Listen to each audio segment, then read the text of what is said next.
Hey there, history buffs! Today I've got a tale that's gonna make you chuckle. We're diving into one of the most bizarre moments in Napoleon Bonaparte's life. Forget battlefield strategies and grand conquests. This one involves an unexpected opponent, rabbits. Yep, you heard me right. Rabbits. So let's rewind to 1807. Napoleon, fresh from signing the treaties of Tilsit, wanted to celebrate his victory. And what better way to do that than a rabbit hunt? He organized a grand hunt with his chief of staff, Alexandre Berthier. Now, Berthier did his job a little too well. He gathered thousands of rabbits, some say up to 3,000. But here's the kicker. These weren't wild rabbits. These were domesticated ones. And they didn't exactly have the same fear of humans that wild rabbits do. The stage was set. Napoleon and his men were ready. The rabbits were released. But instead of fleeing in terror, these fluffy little creatures did the unthinkable. They charged straight at Napoleon and his hunting party.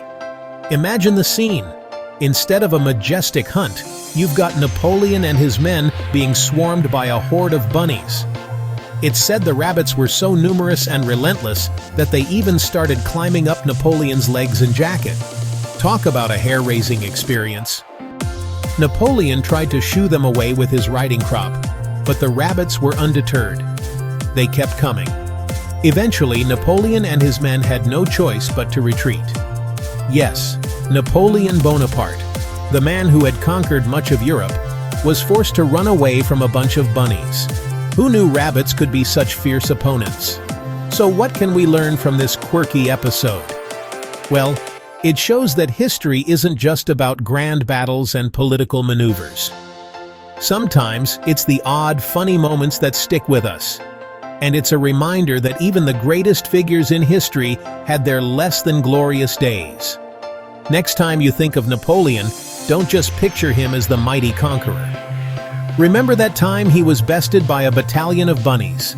It's a little nugget of history that adds a touch of humor to his story. Thanks for tuning in.